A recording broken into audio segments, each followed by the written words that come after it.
you hew me to the hardwood cutter? Would you lay me low beneath your feet?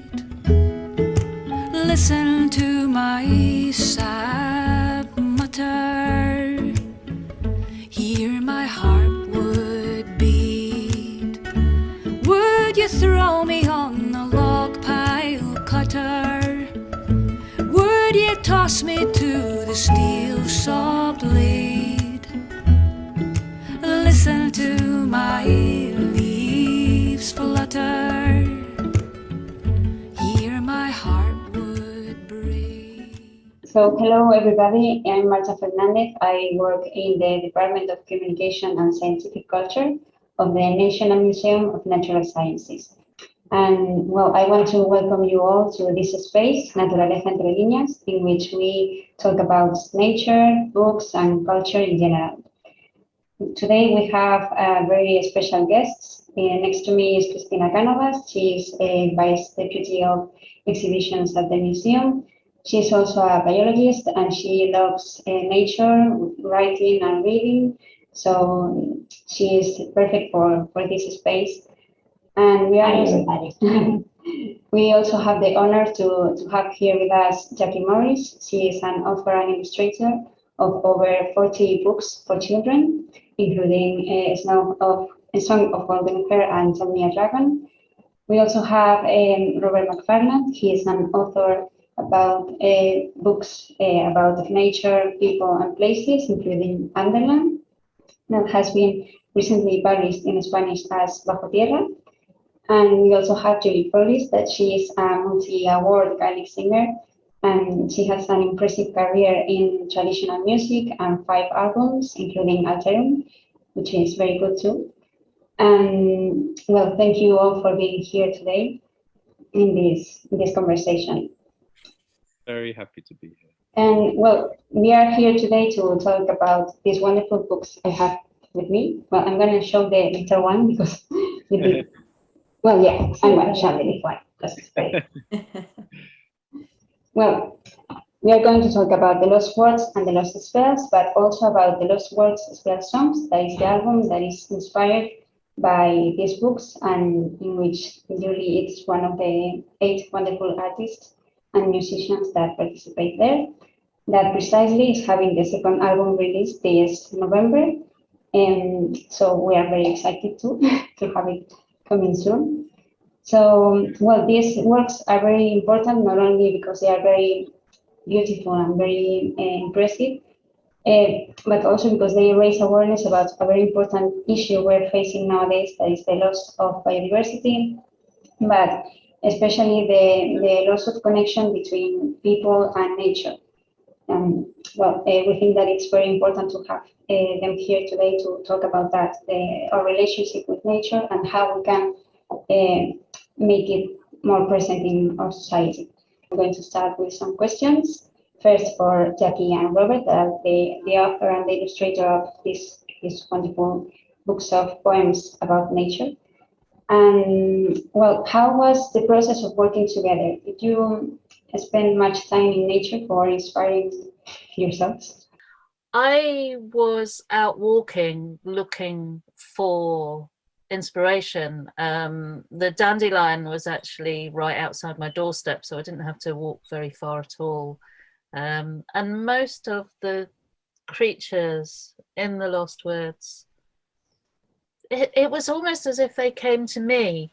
I would get sent a spell by Rob, and increasingly these came with instructions as to how, when and where I should read them.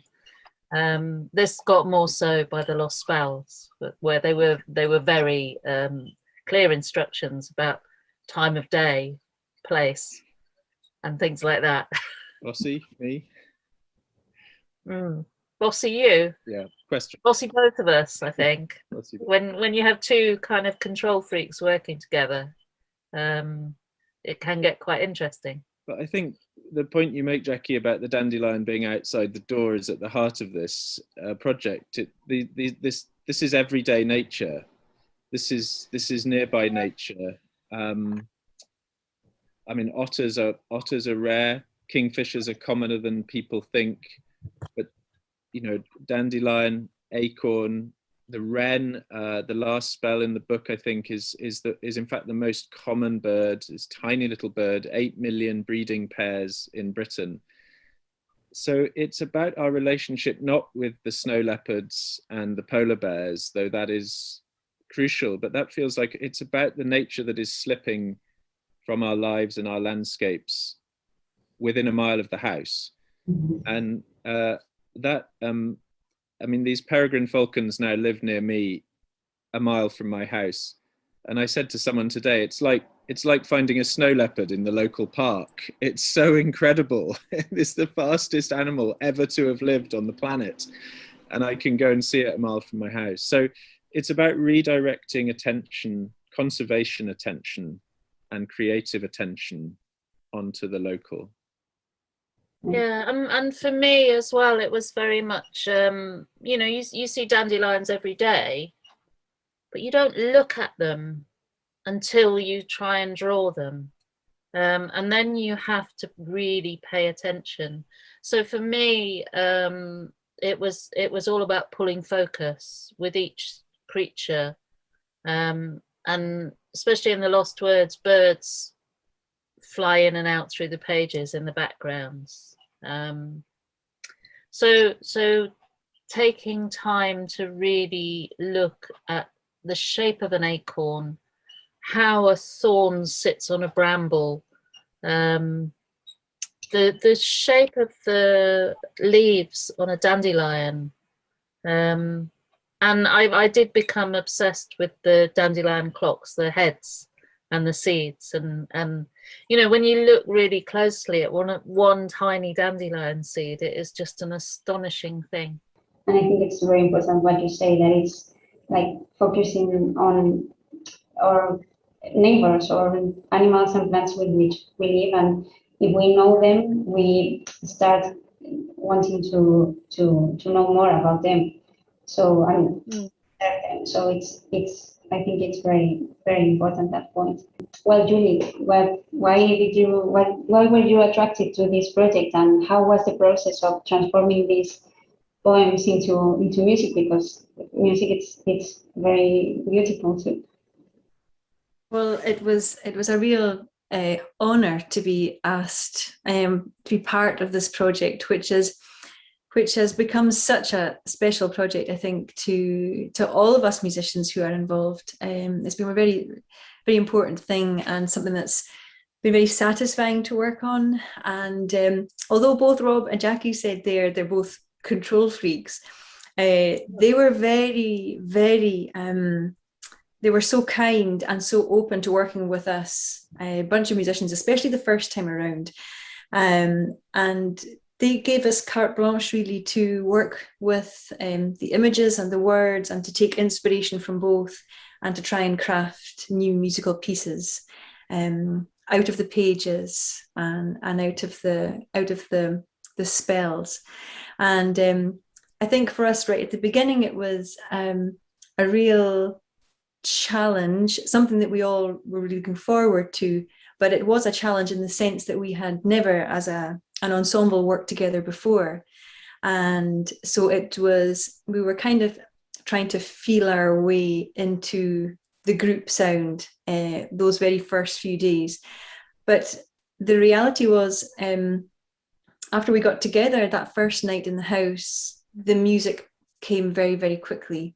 And I think that's testament to Jackie and Rob's work, how powerful the work is in itself. And it's very easy to be hugely inspired and moved by both books, The Lost Words and The Lost Spells. And the music, it took us all by surprise, and it came fast, and it was really enjoyable, and it continues to be a real joy to work on. You can feel that when you listen to the music, that it's something that it's created with passion, as the books. So yeah, congratulations to you. Yeah, what you have done is so important, because here in the museum, when I prepare an exhibition, I try to use, because I think it's very important to use different resources to attract people to what maybe is not very attractive, no, in the first way, like the science in this case. So I try to use literature, I try to use art in all its forms, sculptures, paintings, photography, music. So using this and doing it in a so beautiful way, it's amazing, and it's something that well, I would like to use better as you did, because the result is amazing, and that's what I try to do here in the museum. That's wonderful to hear. And Marta used a great word earlier. She talked about neighbors, and and I think that idea of us as being, you know, we are neighbors too. We share space, we share habitation with creatures and with plants, and it has to be a collaborative habitation, and that's one reason why the music sits, I think, so well, is because 7 and 8 musicians, they're working together in these incredibly complex ways. It's a beautifully collaborative, delicately collaborative structure that they make, and that seems in keeping with what we're talking about. I mean, what Jackie and I think among the many things that surprise us and continue to surprise us about this is how it leads to change on the ground. Today, there's an entirely new park is being opened in Barking and Dagenham in East London, which is one of the most deprived and in fact ethnically diverse boroughs in London, and it's green space in an area with very little green space, new green space, and it's a lost words park. They have sculptures. I wrote them a new tree song that's now there as a huge iron sculpture. I'm just seeing the photographs from school children from the area speaking the spells, playing around these images, learning the names of the trees and the birds that they'll meet, and seeing. It's very often very difficult, I think, to connect culture with change, and that doesn't mean we shouldn't make culture that hopes for change, but it's exciting when change can be seen, and that's a surprise. Is that true, Jackie? Schools and kids and everything. I've been absolutely astonished by the work that children have done around the book, and one of the things my daughter said after she had been to the Lost Words prom in the Albert Hall, she was saying that she could see how art and science working together could take the message much deeper for people. And that's, I think, what we have far more strength than when we work together than when we work alone, I think. Yeah, it's been remarkable things that have happened. I adore seeing pictures that children have done, either inspired by, or sometimes they copy the work that I've done, which is how I learnt when I was young. I would take, there's a bird book that many of us absolutely love, which my copy is close to here somewhere, falling to pieces, because it's been loved for about 50 years. And I used to copy the pictures out of those, seeing children do that, seeing how they take the structures of spells that Rob's written and create their own and find their own voice, find their own amazingly beautiful voices. It's just wonderful. And the link of art and science, which starts with the natural sciences and then hopefully moves out. It's really important, because if we separate them, they're each diminished. Yes, here we have that very important relationship between art and science, in art in its different forms. And we are lucky to have to be also an institution with researchers, so we can work. Cristina can tell more about that, because we can work closely with them. Do you think that if artists like you work with scientists more closely, as Jackie have said, we could have more impact, or we could create more interesting thing, or interest people into science by working together? Do you think so? Well, Cristina can tell you more about that, because now we have an exhibition about art and nature, so research, sorry, because it's different. Yeah, we use the art in most of our exhibitions. Of course, this art is always related to nature in some way, but is one of the most powerful means that we can use to attract and to appeal visitors to the museum. Because, for example, in this exhibition of art and science, we have a public interested in nature and also public interested in art. And that allows you to extend the knowledge to more people. And we have the advantage of working also with the researchers of the museum, and that link is very well established and liked by the public. So we use it in I think in every exhibition there is something about art included. Would you like to do something with a researcher or a scientist more? Like, I don't know. Julie, what did you? I mean, I don't know whether you work much with scientists, but of course you were there in the Natural History Museum and sort of in the temple of natural historical science. And yeah, what do you think about science and music and communication?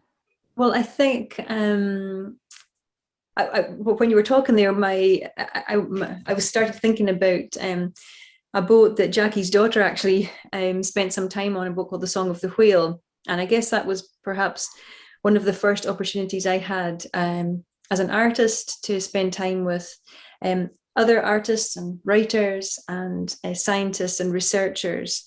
And I guess that was maybe the first opportunity that I had as a practicing artist to think about how the power that we have collectively when you bring all these different strands together.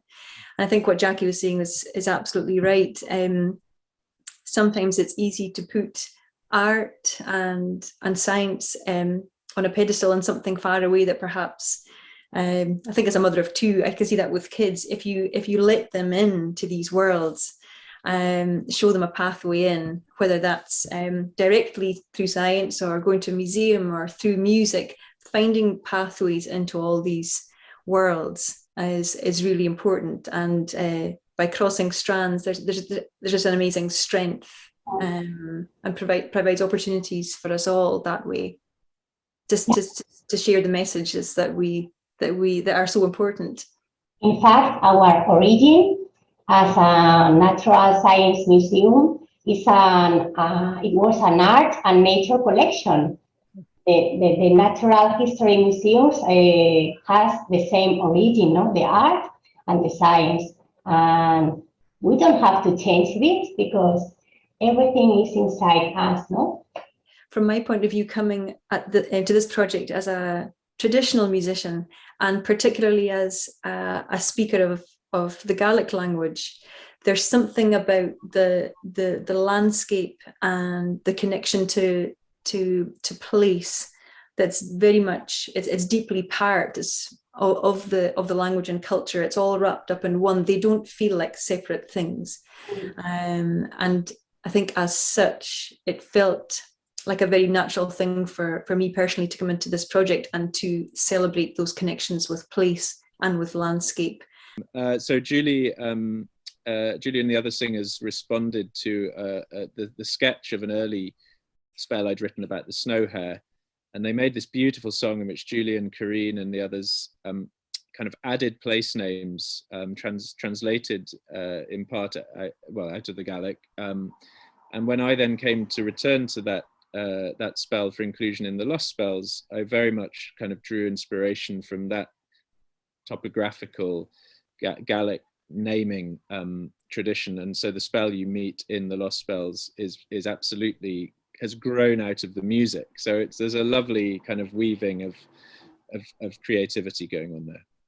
Yeah, because it's talking about local again, about focusing on what we're what we have around, that sometimes we forget about it, or we don't see it, or we don't look at it, like Jackie said, we just see it, but we don't really look at the things we have next to us. So everything is clearly connected. So I want to ask you also about your public, because your books and your music really connects with every adults and children. And here we have a very well-established educational program, but we sometimes have problems to reach young people or adults that are maybe more disconnected. Or so how do you think that we could reach that people? Maybe through art too, or what is your experience? I find I don't know. I'm halfway through painting an otter. I am paying attention. It's kind of how I think, is by moving a brush around sometimes. I think children are full of wonder. The problem with museums is they need their parents to take them. And parents are not always full of wonder. They're quite often full of tiredness and worries. My hope with the Lost Words and the Lost Spells was that it would be used in schools. I never imagined it would be used quite so much in schools. And it would give children a tool to kind of reawaken that wonder within their parents. I think when we're young, we're full of questions, aren't we? Sometimes questions that have no answers, but those are always the best ones, really. In the Natural History Museum, we had an hour to play in the archives, and I got to see the people who I considered to be my ancestors. They're no physical relationship to me. If you can get storytellers, singers to take that out and draw people in through that wonder. Yeah, how to fire up a sense of wonder in people. It's, I guess, what we're always searching for. It's easier with children. They're more open to it. Adults are more cynical. Children are also the hardest audience, because they'll tell you when they've had enough. In the museum, we have a very big challenge for appealing young people, because we have a very established public represented by families that come to the museum with their children.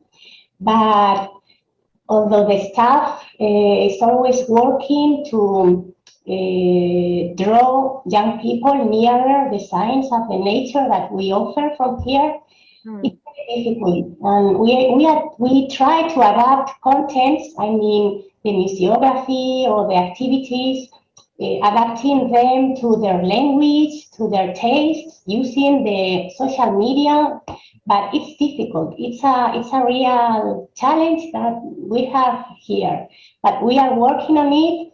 We are a public museum that is for everyone, and we have to get it completely. So we are working on it, but it's difficult. I run a trustee of a charity that works with 12 to 17-year-olds. It's called Action for Conservation. We're 6 years old now.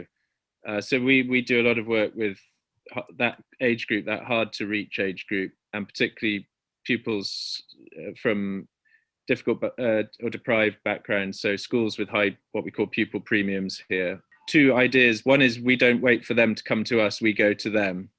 So we go into schools. And the second thing is that we then get those young people into nature, because in a way the primary experience, like art and the museum, are mediated second or third order experiences, but actually watching what happens when we take these young people into the landscape, that's when the magic happens most powerfully. So we run summer camps, free summer camps, and we bring them to all over the country, in Wales, Pembrokeshire, sit spots, and then we bring art in that way. So I know it's difficult for a museum, but I wonder if, I'm sure you do lots of outreach and going to schools and so forth. Those two things seem really powerful for the work we do. It's very interesting what you say about getting people that have less resources, economical resources, to nature. And now, well, we also are working very hard to try to make the science reach people with all kind of abilities, with different abilities, with people that have maybe problems in vision, in hearing, and cognitive problems. So have you done something like that? Try to make closer your books, your music to this kind of public, or maybe nature in general? Do you think that we could also do something? I remember this was something that we talked about a lot actually when we were on tour the last time. We felt very grateful as musicians to be touring these beautiful venues and beautiful grand spaces, but we were very aware that there is this gap, and the people that perhaps you might really want to reach are not the people that might be able to afford to come to music performances, or they might not even think to go in the first place. They might not be used to attending concerts or participating with the arts in this way. So there was a conversation that continues to this day, really, about how we can use the music to reach out both to youth, but also to those who might not get the chance to come to a concert and watch it on the stage. I did love when we were at the prom, there was a signing woman there who signed the whole concert, and she specializes in music and dance. She was absolutely fascinating, and I really hope that we can have her again, because it added layers for everybody. And I guess for people who can't hear, it opens up the music to them. That was fantastic.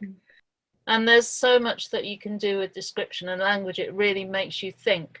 It makes your head struggle. How do you describe a color when you can't see? There's a wonderful book which is in Braille that talks about the color red being like the taste of a strawberry. It's ways of thinking to make a color accessible to somebody who can't see it. Maybe you can feel it. Marta works very, very hard to do things, to put the things near everyone. In exhibitions, in activities. Sometimes we have included, for example, pictures, and we have adapted these pictures to be touched and to be felt by blind people. And it's so beautiful because they have the same right of enjoying the things that we prepare. It's very, very difficult. It's not easy, but it's the way that in which we have to act. I think from the museum, in our case, is our responsibility.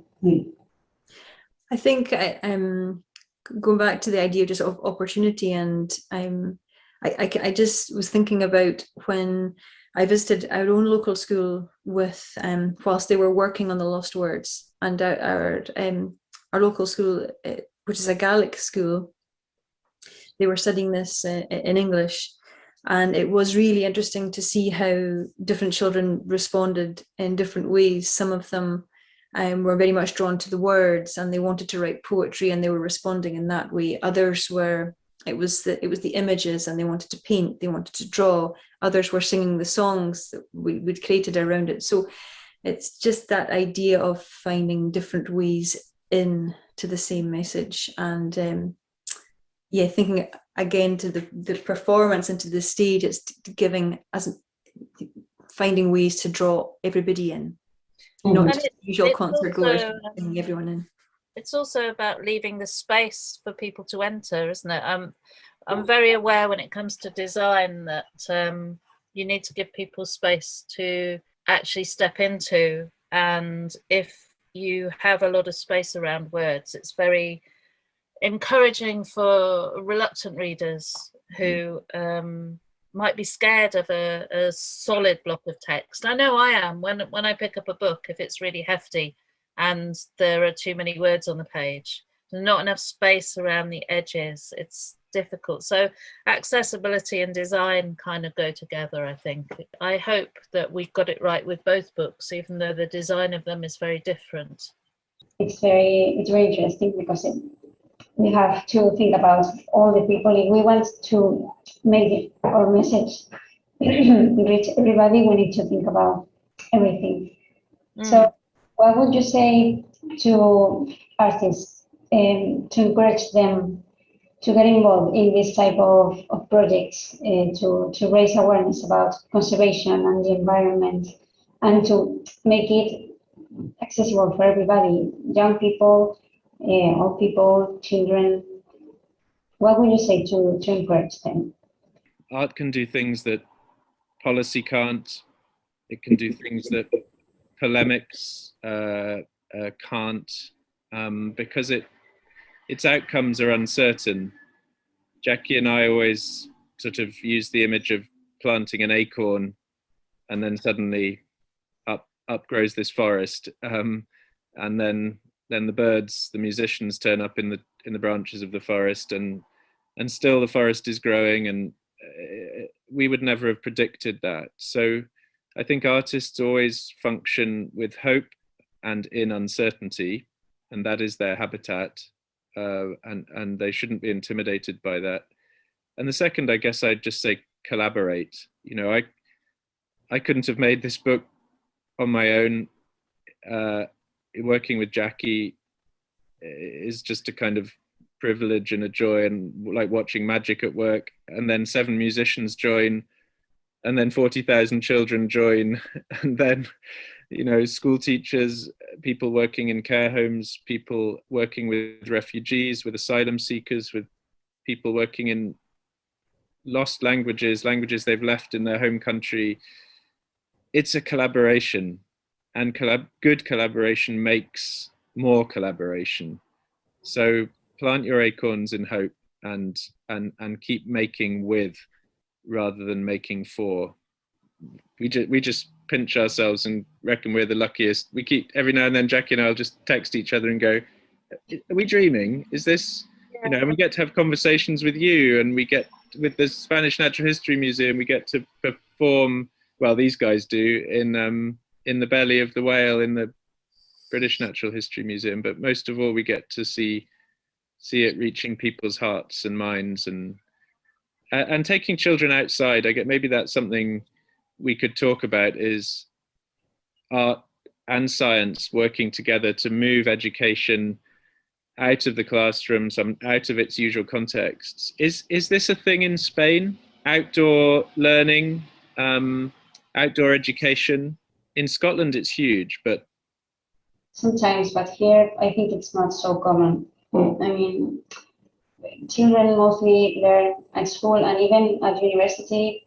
Well, I studied biology too, and we were in classrooms most of the time. We used to go out when we had a specific practice or something like that, but mostly lessons are just through hearing the researcher or the professor or the teacher, and you just have to study. And I think that's a pity, because you learn more from experience and from going out to nature, to museums, from books, from music. You learn from different things. There isn't that connection, I think. Julie, the outdoor learning program in Scotland, I think, is much more formalized and developed than even in England, and certainly than in Spain. Is that right? Well, it's certainly, you see it more and more, and especially nurseries that are entire schools that have no inside or limited inside learning at all. So everything is done outside. But it's become a large part of certainly my own children's schooling. They spend a good amount of time outside and taking classes, these lessons that would be much easier to do in some ways inside.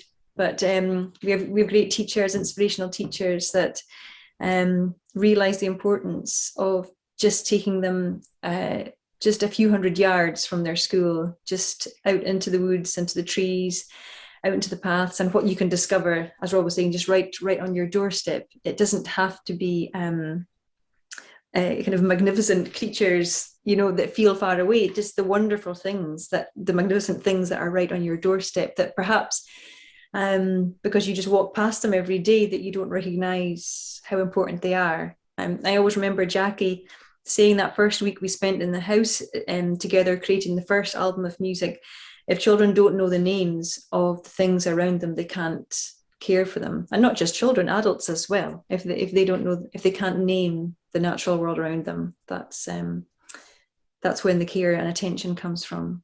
So it's giving them the way in. Can we talk just a little bit about courage as well?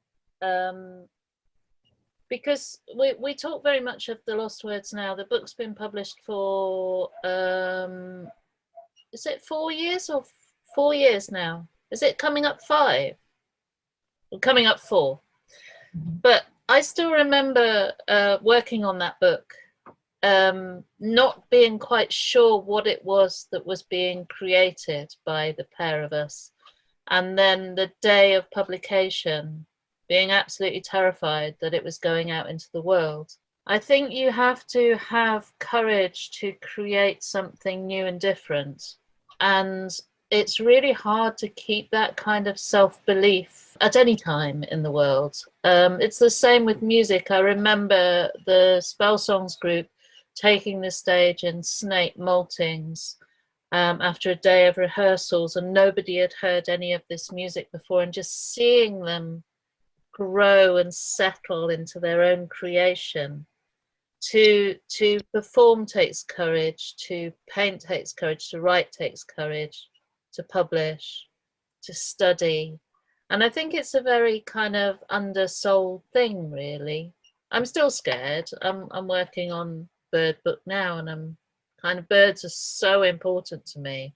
I think they were my very first connection with the not human as a child, seeing birds hopping through a hedge and wondering what on earth these things were, and then learning to speak of them not as it, but as who is that bird, not what is that bird. And learning the names and the shapes and the colors and those such fragile forms.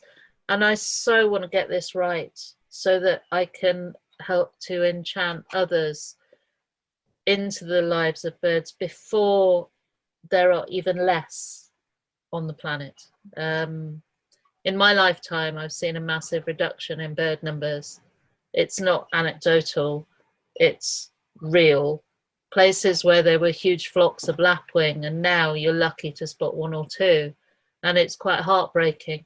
So having the courage to try and paint what is absolutely a soul song for me, it's not easy, but it's worth it. And I guess nothing is worth doing if it's easy. Believe me, it's such hard work working with MacFarlane, such hard work. Yeah, the big goal, I think, is not offering people what we know they like, but what they need to know, maybe. Not giving people what they want. Yeah. Giving people what you can do, and the best that you can do at the time. Yeah. Hopefully you get better and learn. Yeah, and taking risks, that's a very great message to have. So I think it's probably worth just a little shout out when you mentioned taking risks to the organising group behind the scenes who put the music together, Caroline and Adam and Neil. They took a huge risk. They kind of selected and invited these musicians and brought them together to respond to Rob and Jackie's work, and with no real idea if the whole thing would work or not. And I think they must know us better than we know ourselves, because they curated this group that it's such a joy to be part of, and I think it works well in this context as well. And it's a very generous group, and as Jackie was saying, that there's always space left for everyone to do what they do. And so a wee shout out to the organisers for their vision in trying to make the music respond to the work. And also the generosity, and again, not telling you what to do. They put you together. They put us together, didn't they? And then they stood back to see what would happen. And I think what happened was they made this amazing family, which is unusual as a family, because we don't sit around the dinner table and argue.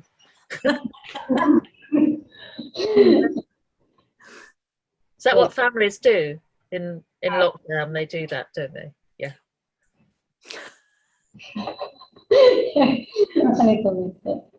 But well, I think that maybe the key of the success of these books and the music and everything that goes right is to have passion. Because although you have fear about the risks that may come, or maybe you are not confident in yourself, or the key is that if you have passion about what you do, I think that you can see that. And I don't know, I think it's very, very interesting what you say, Julie and Jackie, because it's a great message for everybody, for any artist, scientist, or any person that wants to do something, to believe in that, to believe in something like conservation of nature, for example, and just go for it. Yeah. No matter what happens or what people may think. So thank you for your words, are very, very meaningful. Yeah, maybe if the governments have the same passion, everything will be different. But this is a huge goal, I think. Yeah. That would be good. That would certainly be good. Yeah, that's right. Yeah. So we're ending now the conversation, but what do you do in your daily life for I don't know, for conservation, for living in a more sustainable way? What you can tell us that people can do also, or give us ideas?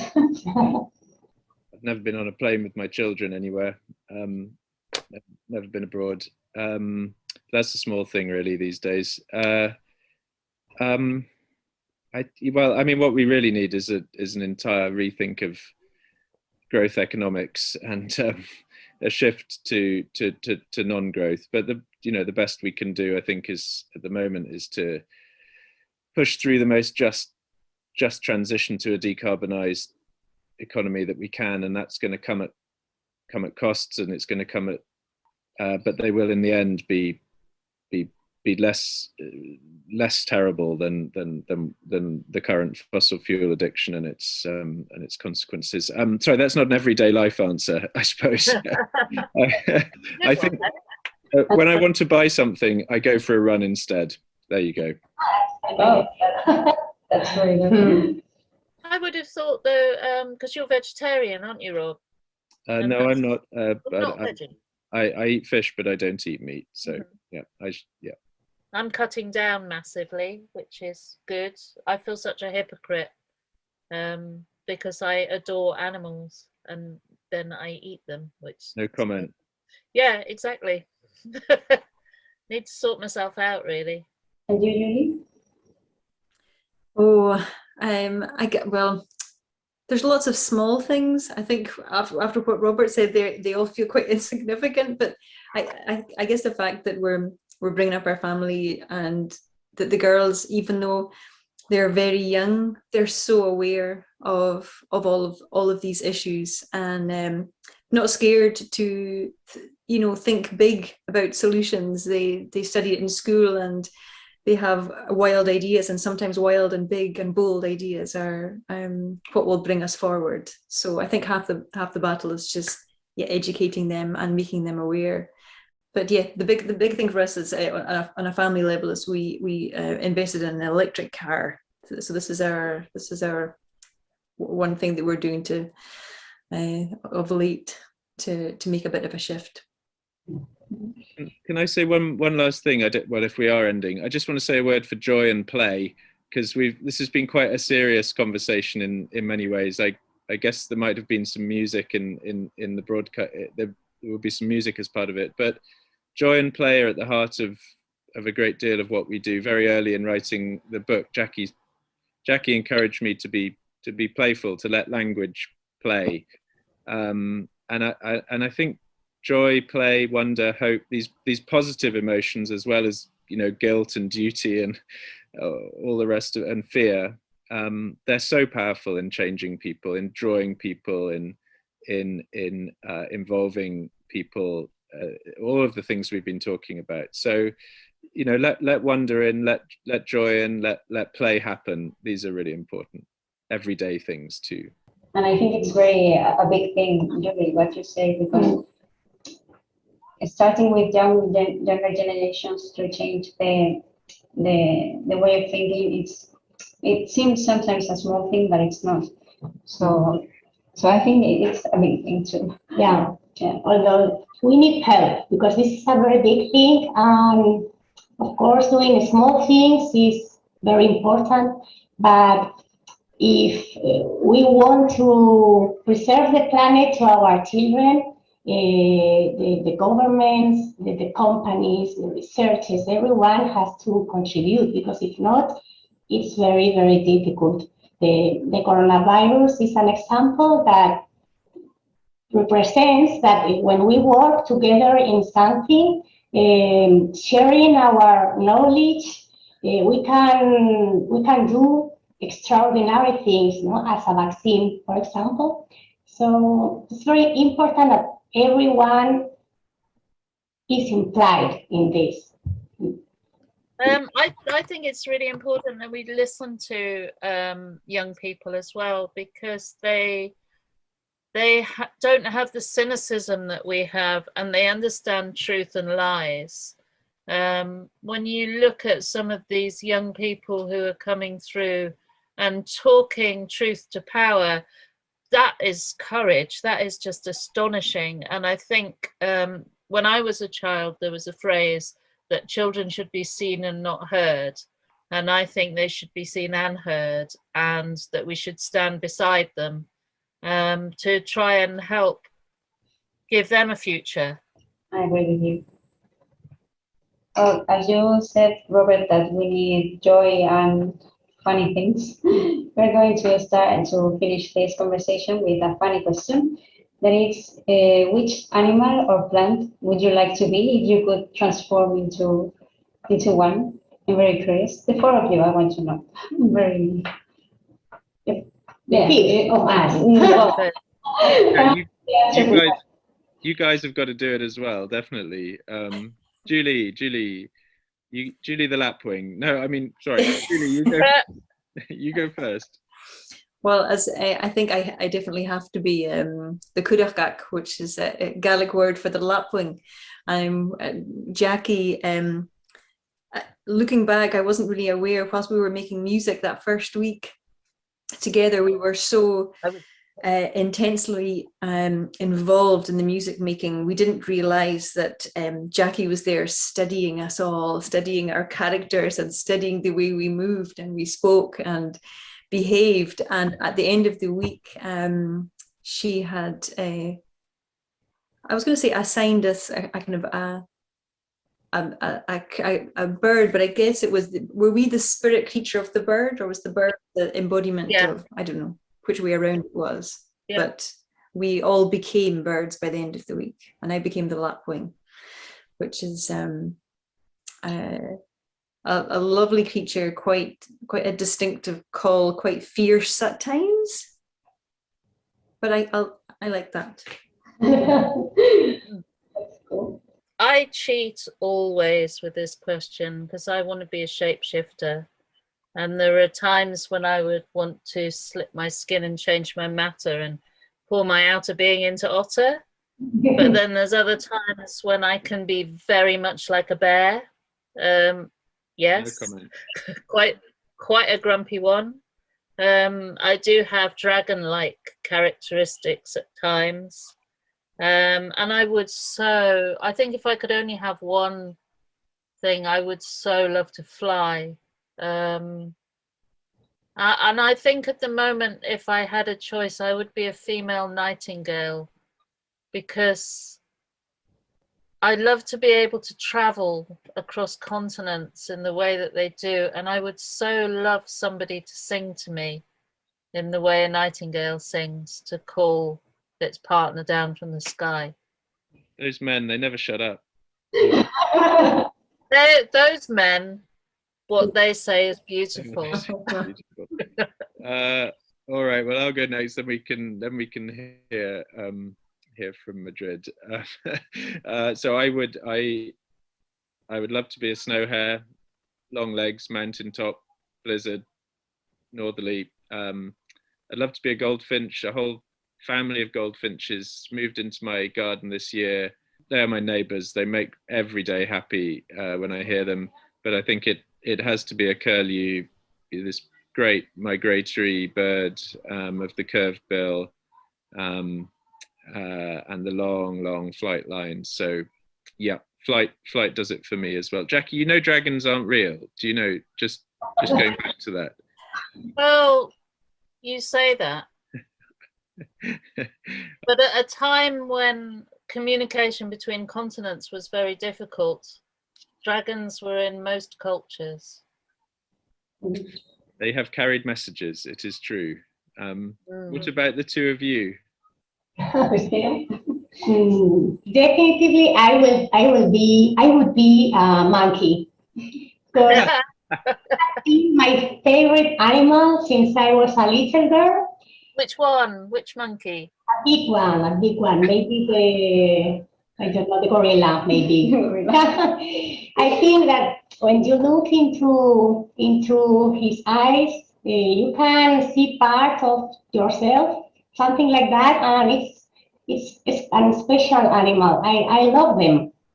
At the beginning, I wanted to study monkeys, but at the end, I am an exhibitions coordinator. But my dream always has been to take care of monkeys. I love them. And you, Marta? I didn't expect the question. Well, my brother always says that I'm like a hamster or a rodent because I'm very small and I'm all the time stressed and nervous. But I think I'd be like a dog or something like that, or a wolf. I love to be a wolf because it's more, yeah, or a fox because they are wilder and I don't know. But yeah, I don't know. I don't have it here. I think that a dog would be better. Would be enough. Yeah, would be enough. You have wolf. So thank you so much for this conversation. It has been very interesting. And you're invited here. Well, maybe Robert, if you don't travel abroad, we won't be able to have you here. But yeah, we would love to have you here in Madrid or in Spain whenever you want. And yeah, thank you for everything. And for the viewers, just check these books and this music. That it's wonderful. And remember that the second album is being released in November. And yeah, thank you so much. It has been a great pleasure to meet you. Yeah. Thank you very much for lending us your time. Really, thanks for involving us. You know, for us, speaking from Wales, England, Scotland to Spain, it's wonderful to have these conversations across borders, countries, languages. Yeah, it's really lovely. Thank you for all your interest in what we do. Okay, folks, lovely to see you all. Lovely to see you all. Bye.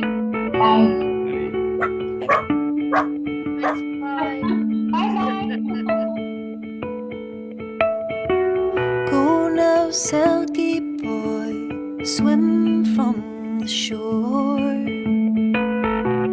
Rinse your ears clean of human chatter and empty your bowls of heather and moor, and your mind of human matter.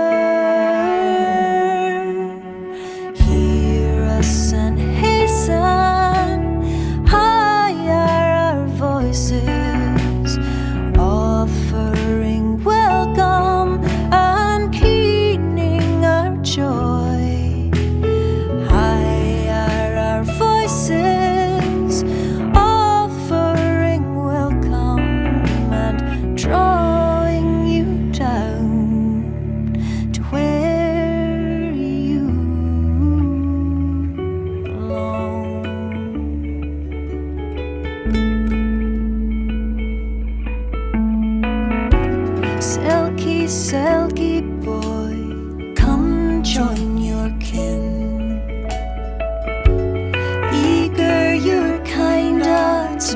greet you.